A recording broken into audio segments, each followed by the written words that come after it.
Good Sunday morning. You're listening to Access Houston. I'm your host, KG Smooth. Man, excited this morning. Got one of my favorite people in H-Town back on the program, Activist Brother Deric Muhammad.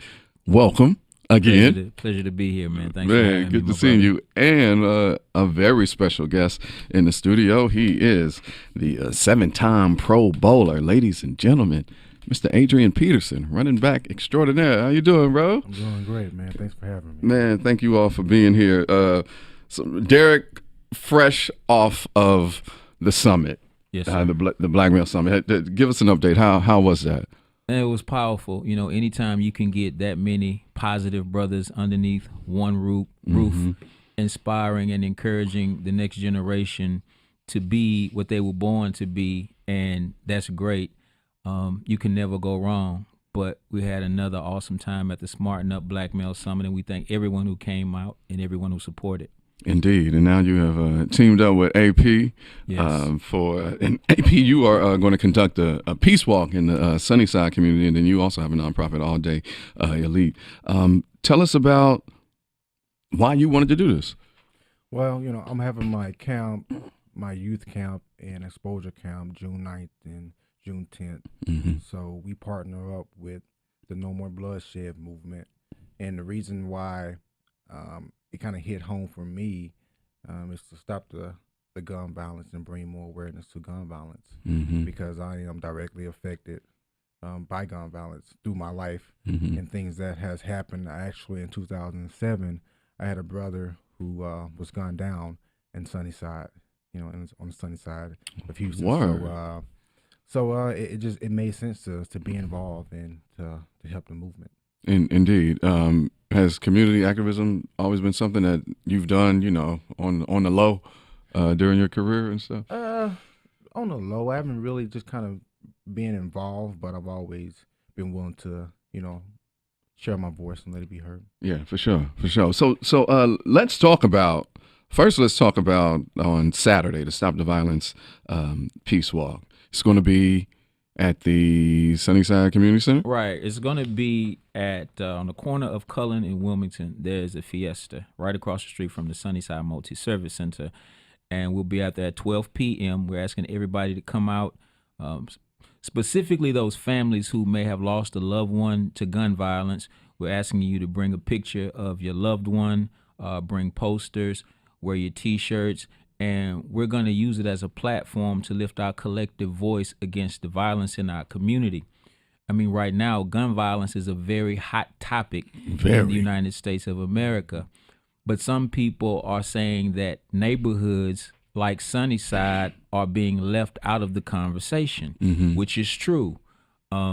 It hurt my heart to hear that Adrian lost a brother in Sunnyside. In the No More Bloodshed movement, we deal with a lot of families who have lost loved ones, and that's an experience that I don't wish for anyone to have to go through. But we live in a country where, unfortunately, gun culture is celebrated. Yep. And I saw some statistics that stated that by the time a child in America graduates from elementary school, they've already witnessed 7,000 simulated murders on television, radio, video games, movies, video games. Imagine witnessing 7,000 simulated murders by the time you graduate from elementary school. Well, unfortunately, this desensitizes even our children to the type of bloodshed that we see on the streets every day. And you see what happened in Santa Fe, at Santa Fe High School a couple of weeks ago. Parkland High School, I think that was in Florida. So it's a big problem that spans the length and breadth of the nation, but we believe more focus needs to be put on neighborhoods like Sunnyside, 3rd Ward, 5th Ward, Acres Homes, where the gun violence is out of control. So whereas we don't have one individual walking into a black high school like Worthing and killing, 15 people at one time, if you look at what happens in Sunnyside over a period of like a month or two, you may get 15 murders. So when you add it all up, we definitely deserve to not only be a part of that conversation, but we have to be a part of the solution-based movement to make certain that our babies have a safe place to stay and to play, in our community. No doubt. You're listening to Access Houston. We're talking to Brother Deric Muhammad of No More Bloodshed and NFL Pro Bowler Adrian Peterson with All Day Elite. Adrian's got his All Day Elite camp that is coming up, but this Saturday is the Peaceful Walk for the Sunnyside community. I'm so glad that you mentioned Santa Fe. So when all of that was going on, of course, we here watch. Well, I'm watching, some of the coverage on our local news and the national news. And so CNN had cut to one of our local stations who was there at the school talking to this young girl. And I imagine that she was hoping that this girl was going to make it all seem better. Like it's it's not this bad. It's all, roses. But she got a shock because in real time on live television, the reporter asked the girl, she was like, did you ever think that this would happen at your school? Of course, she's looking for the answer like, well, no, I didn't think about that. That little girl was like, yes. I've played it in my head a bunch of times because of what has been going on in this country, and nothing is being done. And I was just like, wow, this is a child. This is a child, right. A teenager, brain not even fully developed all the way, and has to deal with this sort of trauma. Another thing that's really big in Houston that I didn't know about, I'm just finding out about this, that these young kids with the gang affiliations. Oh, yes, sir.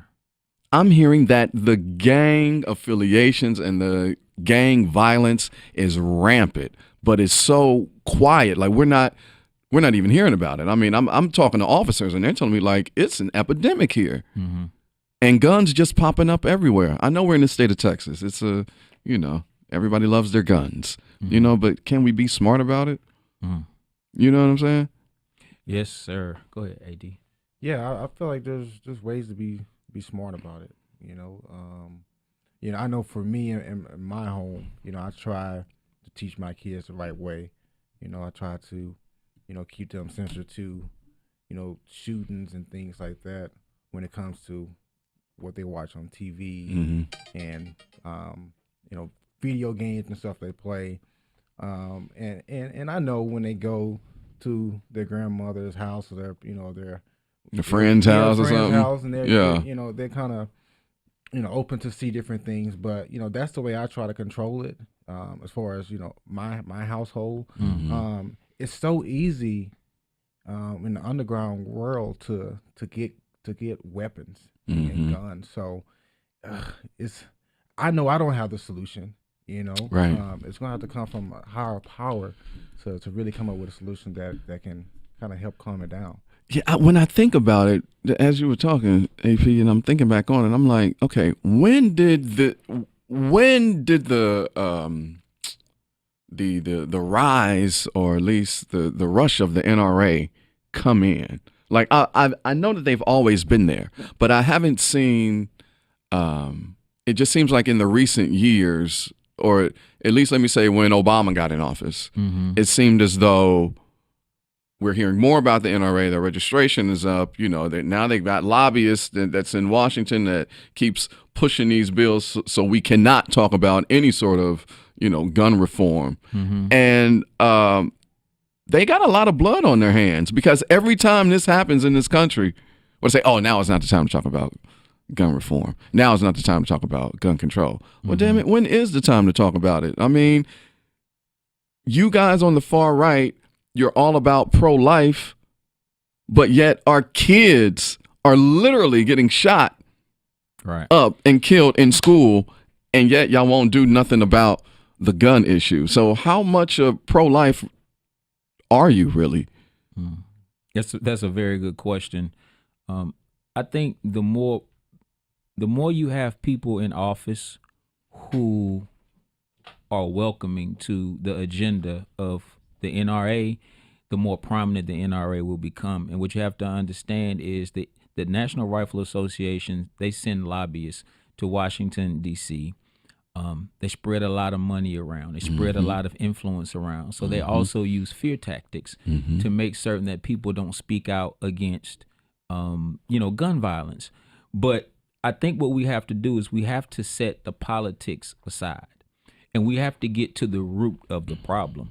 Adrian talked about steps that he takes in his own home to make certain that his children are conscious and aware of what guns do to human life, because that's what we're seeing.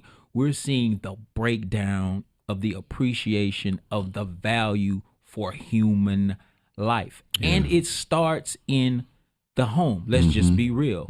I think in our messaging at this Stop the Violence Peace Walk, we have to start with home. And let's just be real. There are too many young men and women growing up in homes without a father to teach them what it is to be a man, to teach them that having a gun does not make you a man, to teach them that manhood does not start from the waist down. It starts from the neck up. It's what you have in your head and how you execute what you have in your head. That is what makes you a man. So I want you to picture two young brothers walking down the street, and one young brother, he has on his new pair of Air Jordans, and the other brother accidentally steps on his Air Jordans, and all of a sudden a fight breaks out. A lot of people don't realize that it has nothing to do with the sneakers, but it has everything to do with something going on in that young brother's life, in his house, in his family, in his personal space. And he's walking around a ticking time bomb. Yeah. So when you stepped on his shoe, you set him off. Yeah. But the rage that you see in the midst of that fight, it has nothing to do with the sneakers. It has everything to do with the fact that there's pain, there's anguish on the inside. And if we don't reach out to the next generation to help them to manage that anguish, then we'll continue to see what it is that we've been seeing. So yeah, we got an issue in Washington, D.C. We have an issue with the NRA, and there are issues in politics, but I think we got to take this thing back to the root, because if I'm in my home and I'm doing my best and using all the tools at my disposal to raise my children to be peaceful minded, then the NRA and the politicians and they won't be able to override what it is that I've taught my child. Bible says, train up a child as you should. In the way you want them to go. Right, in the way when they're old, they will not go astray. Yeah. I know that was the remix version. Yeah, hey, we get it. yeah. You listen to Access Houston, talking to Activist Brother Deric Muhammad and Adrian Peterson. Adrian has his Peaceful Walk with Sunnyside that he's teamed up with Brother Muhammad for on this Saturday. It's going to be at the Sunnyside Community Multi-Cultural Center. That's at 9314 Cullen, beginning at 12 noon. I got to make sure that I don't have anything going on because I'm going to show up. Yes, sir. Yeah, I definitely want to be there. Do people need to do anything in particular to be a part of the Peace Walk? Not really. Just show up. And again, have your pictures of your loved one. Of course. Make sure you're hydrated, and make a sign. Bring a sign. When you have a protest like this and you take to the streets, usually the way people communicate is through signage. And so if you think that we need more mentorship in our community, just make a sign that says that. And let me say real quick about the importance of the all-day elite camp, the importance of what Adrian is doing in the athletic arena. One of the reasons there's so much violence in our community is because programs, funding for programs have been cut. Yep. And the thing that makes me so supportive of youth athletics is that if the track coach or the basketball coach or the football coach has him, that means the dope man ain't got him. Yeah. The gang leader doesn't have. Yeah. You keep him busy. Yeah. And this is what I tell single moms. You keep him busy so much so that when he gets home, he too tired to do anything, to get into trouble. So I want to applaud Adrian and his entire staff for putting on this football camp. it's more than a football camp. It's an event that could very well inspire some of these young brothers toward their dreams, to the point to where when their friend pulls up and says, "Hey, come get in the car, let's go hit this lick." Nah, I went to the all-day elite camp last week. I saw AD, they call him all day. I saw Adrian Peterson for myself. I was inspired. I got somewhere to go. I got places to go and people to see. I ain't got time to be getting into no madness. And so the objective is, we got to institutionalize these things that stop the violence. And I think programs like the ones that my brother is spearheading are very, very key. But we got to demand that programs be put back into our community to give our children something to do, especially during the summer. Yeah, bro. They're trying to keep that school to prison pipeline, wide open. Adrian, I wanted to ask you to underscore Brother Muhammad's point about, the kids saying, "Hey, I just came from the all-day elite camp. I saw Adrian Peterson. He inspired me." Like, how does it? I mean, I know that you're a father, and so I'm sure that your kids, look up to you. But when other young kids come up to you, how does that make you feel to know that you have that impact on other youth other than your own children? It makes me feel good. Ultimately, when I look back and I just go over everything, I know that that's my true mission. To have this platform and to know and understand that not only kids but grown people. That's I have true. grown people that come up to me and say, "Hey, you, my inspiration." And it's crazy sometimes, but I was trying to get my body like yours was doing on the cover of Wheaties, like dead ass. Like all my Wheaties boxes was the Adrian Peterson Wheaties box, and I was like, I am going to get my chest like that so I can have my titties sitting. But really for me, that's the most important thing. When we talk about this camp that I'm doing next weekend, June 9th to June 10th, it's not only to help teach the kids some of the fundamentals and allow them to be around other athletes that has accomplished what they dream about accomplishing, but just having the opportunity to have those guys talk to them as well.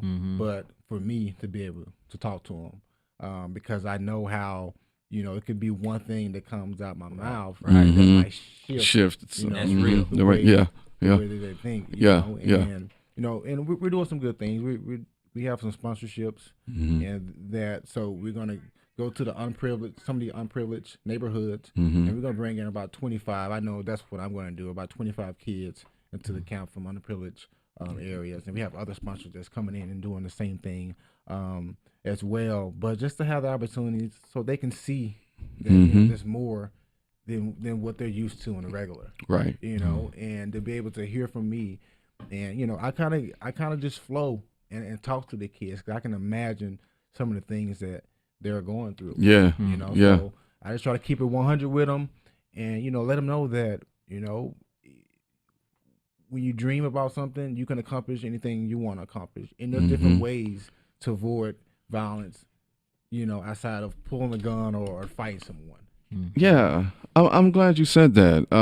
I was just watching this interview with actress Jennifer Lewis, who was the black mother of Hollywood, everybody's mama in all the movies. Right. She's on Blackish, and she did this interview where she said that she was talking about her bipolar disorder, but she also aligned it. The interviewer asked her, like, well, how is it that you never got caught up in, any drugs, any this, that, and the third? And she was like, because of the dream. I knew that I wanted to be this great actress, singer, pianist, dancer, all of that. And so when I'm at parties and they got, white stuff in their sip, I'm like, I got a show tomorrow. Like, I got to keep this. Oh, no, I ain't doing that. I have to dance at this, this recital or whatever. And so she was saying that the dream is what kept her out of all of the mess, because she wanted to be successful. So to underscore what you said, like, that totally makes sense, and especially hearing it from a different entity. Exactly, and it's sad to see how just like that it'll take anything for altercation to pop off. But so that's why I try to take advantage of my platform when I have the opportunity to talk to the youth, to let them know there's so many ways to avoid altercations. And you do that by having your goals in your mind, the things that you want to accomplish, and know that, hey, you want to stay on that path and don't let little things throw you off track. Right. We spend sure. so much time telling our young people what they shouldn't do. Mm-hmm. We don't spend enough time making them and inspiring them and encouraging them to focus on what it is they should be doing. Mm-hmm. You understand what I'm saying? We're always wagging the finger. Wagging the finger. Pull your pants up, okay? Okay. Now my pants are up. Now what? Now what? And if we don't take the time to walk them through the now what, then we have not done our job. Like our motto is, if we pull up their minds, then their pants will follow. Mm-hmm. Now, when you look at a brother like Adrian Peterson, you don't accomplish what Adrian Peterson has accomplished in the world of professional sports without great sacrifice, without great pain, without ups and downs, Discipline, some public, some not public, and great focus. And these are some of the things that athletics can teach our young brother, like how to work together, how hard work, pays off. Like some people don't even make it in football, but they transfer that mentality over into something else. Exactly. everyday life. Everyday life. Yeah. So football is a lot like life. Yeah. In that it's a game of inches. Mm-hmm.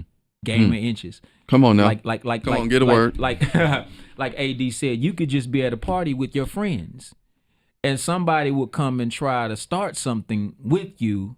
And if you don't have where you going in your mind, you can allow yourself to get pulled into something to completely take you off your path.